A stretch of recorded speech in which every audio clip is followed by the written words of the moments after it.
दोस्तों नमस्कार, मैं शैलेंद्र हूँ और हमारे YouTube चैनल सूत्रधार में आपका स्वागत है। और आज का हमारा विषय थोड़ा अलग है। एक डायलॉग पर नज़र डालिए जिसमें कहा गया है, पठानों से कहना चौहान आ रहा है। अजय देवगन की ये फिल्म है और इसका टीज़र आने के बाद इस पर विवाद हो गया है और विवाद पे आपत्ति जताई है। क्षत्रिय महासभा है एक, उसने आपत्ति जताई है कि जो चौहान या राजपूत परंपरा है या विरासत है, उसको इस्तेमाल इस तरह से नहीं किया जाना चाहिए। सांप्रदायिक विभाजन के तौर पर इसका इस्तेमाल नहीं किया जाना चाहिए। तो देखिए, आजकल कोई भी फिल्में आती है, बड़े बजट की फिल्म होती है, तो इस तरह की कंट्रोवर्सी आपने अक्सर देखी होगी और कई बार ये जातीय आधारित भी होती है, जैसे इस मामले में हुआ है। तो इसमें दो तीन चीज़ें हैं। एक तो इस तरह की कंट्रोवर्सी पैदा करके अपने आप एक टीज़र दिया जाता है, फिल्म को एक चर्चा दी जाती है जिसमें लोग जाएं, उसके बारे में चर्चा करें और बिना बजट के, बिना खर्च किए हुए फिल्म का प्रचार हो जाता है। एक तो ये वजह है। लेकिन इस मामले में जो जाति के आधार पर जो विवाद हुआ है, ये पुराना नहीं है। अगर हम इसको दूसरी दृष्टि से देखें तो हमारी फिल्मों में ख़ास तौर से इस तरह के इस्तेमाल शुरू से ही होते रहे हैं। आपने देखा होगा 60 और 70 के दशक में एक कैरेक्टर होता था पंडित, जिसकी चोटी लटकी होती थी, धोती पहना होता था और पूरी फिल्म में वो एक कॉमेडी के सीन्स में उसको लाया जाता था और उसके ज़रिए एक कॉमेडी होती रहती थी, फिल्म को हल्का फुल्का बनाया जाता था। लेकिन उस जाति पर ज़रूर चोट होती थी, उस चोटी पर ज़रूर चोट होती थी, उस तिलक पर ज़रूर चोट होती थी। या उसके बाद फिर आए तो एक ठाकुर का कैरेक्टर होता था जो बहुत अत्याचारी होता था, जो रेप करता था, जो गरीबों को मारता था, जो ज़मीनों पर कब्जे करता था। तो एक ठाकुर की छवि बनाई गई और वो छवि समाज पर भी उसका असर आता है। जिस तरह का हमारा ऑडियंस है, जिस तरह की भारतीय जो हमारा मानस है, वो इन चीज़ों को बहुत गहराई से लेता है। तो एक पंडित हो गया, एक ठाकुर हो गया, फिर बनिया हो गया, दुकान पर बैठने वाला लाला हो गया।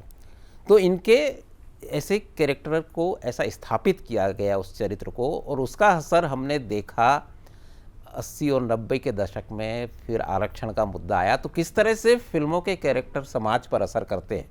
इसलिए इनको बहुत हल्के में नहीं लिया जा सकता कि एक आपने जाति की छवि बना दी फिल्मों के ज़रिए और फिर उसका असर समाज पे आया और उस तरह उस जाति के लोग अपने आप घृणा के पात्र बन गए दूसरे लोगों के लिए।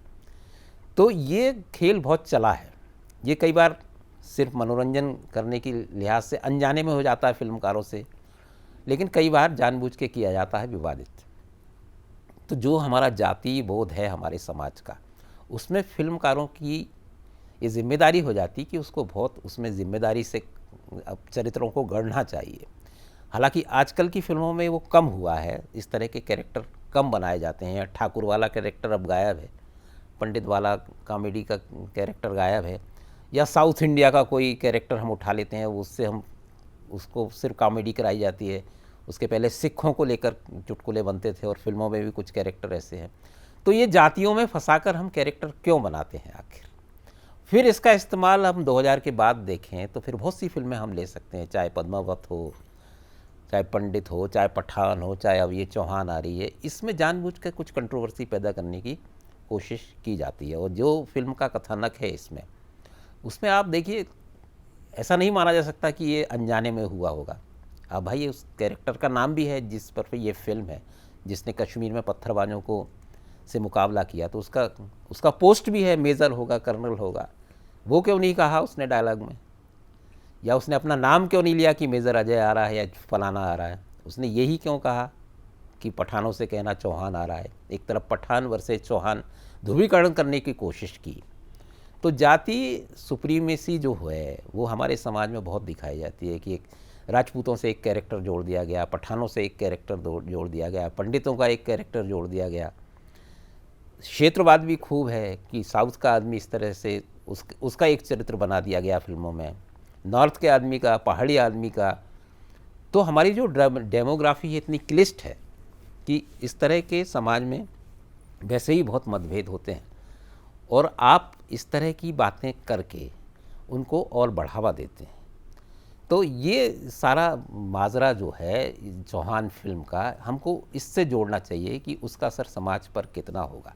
मैं इसमें नहीं जा रहा हूँ कि उसको कितना फ़ायदा होगा, फिल्म को कितना नुकसान होगा, लेकिन ये बड़ा गंभीर मसला है और इसमें सेंसर बोर्ड हो चाहे जो फिल्मों से जुड़े हुए दूसरे जिम्मेदार लोग हो, इस पर इनको नज़र रखनी चाहिए कि फिल्मों के ज़रिए कम से कम जाति आधारित या जन्म आधारित कोई इस तरह के कैरेक्टर ना बनाए जाएं या इस तरह के डायलॉग ना रखे जाएं जो कंट्रोवर्सी पैदा करते हों, और उस तरह के लोगों को मौका भी मिलता है इससे जो इसके ज़रिए अपनी राजनीति साधते हैं। वोटों का ध्रुवीकरण करने की बात हो या क्षेत्र विशेष में समाज विशेष में नेतृत्व की बात हो, वो इस तरह के मौके ढूंढकर अपनी नेतागिरी करते हैं और फिर समाज में ध्रुवीकरण करने की कोशिश करते हैं, दंगे होते हैं, सांप्रदायिक तनाव होता है। तो एक बार फिर मैं आखिरी में यही कहूँगा कि इस तरह बहुत जिम्मेदारी से फिल्मों के नाम हो, चाहे कैरेक्टर के नाम हो, उनकी जाति हो, उसका निर्धारण बहुत सोच समझ के करना चाहिए, क्योंकि हमारा जो डेमोग्राफी है वो काफ़ी क्लिष्ट है। तो फिलहाल इस वीडियो में इतना ही, दीजिए इजाज़त, नमस्कार।